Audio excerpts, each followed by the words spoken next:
Counted cross-stitch is probably the most popular form of hand needlework. Cross-stitch transfers a design from a pattern onto even weave fabric.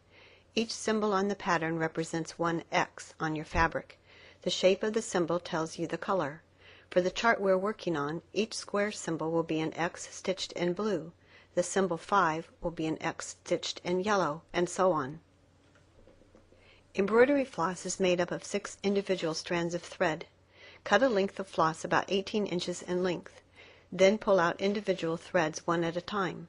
This will make your stitches lay neater on your fabric. Cross-stitch uses a tapestry needle. A tapestry needle has a large eye, so it's easier to thread. It also has a blunt tip. To thread your needle, you can use a needle threader, or you can pinch the thread over the eye of the needle to make it easier to thread.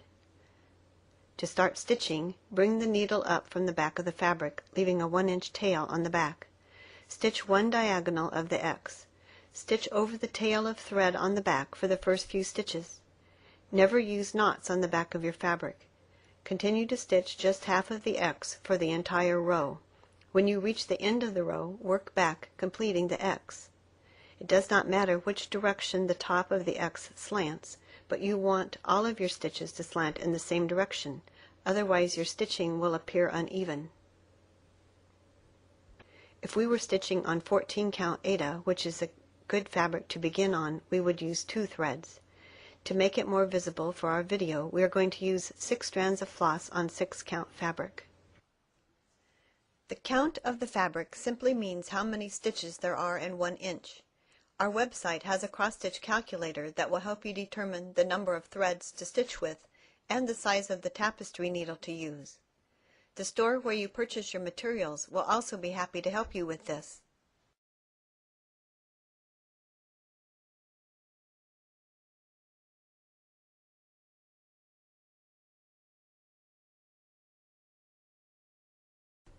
When you've completed all the X's on the first row, simply drop down 1 row and stitch the next row.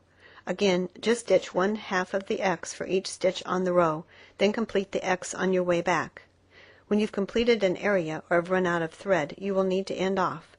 Turn your piece over and run the needle under 4 or 5 stitches and trim the tail. You never use knots on the back of your stitching. Your stitches will be more even if you use some type of hoop or frame to hold your fabric. We are using a Q-snap frame, but you can also use a scroll frame or a plastic embroidery hoop. You will find it is easier to stitch the rows from the top to bottom. Sometimes when you move to a different color or area, you will need to count to find where to start stitching. This is easy to do. Start stitching the new area the same as before. Bring your needle up from the back of the fabric, leaving a 1-inch tail which you stitch over to secure the thread. Stitch half of the X on a row, then work back to complete the X's on that row. Your stitches should lay flat on the fabric without distorting the fabric. It's easy to pull your thread too tightly.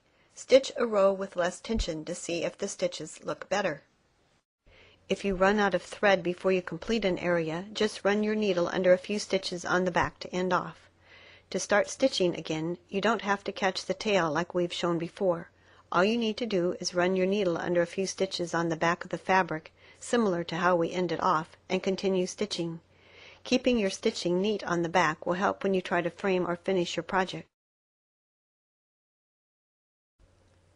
In addition to the regular cross stitch, many designs will call for back stitching. Back stitching is a running stitch used to outline a color or to make lines. Back stitching is always done last. On our design, the strings for the balloons and the words are done in backstitch. Usually backstitching is done with half the strands that you used to make the X's. Start by anchoring your thread as before. When you backstitch, you make a stitch for each time the pattern crosses over an intersection of the grid on the graph. Usually you will not skip over more than 2 spaces, but that depends upon your pattern. I hope you found this video helpful. A printed version of this lesson is available on our website. Be sure to visit your local needlework store. They love stitching and will be happy to answer any questions. They can also help you find that perfect project to get started stitching.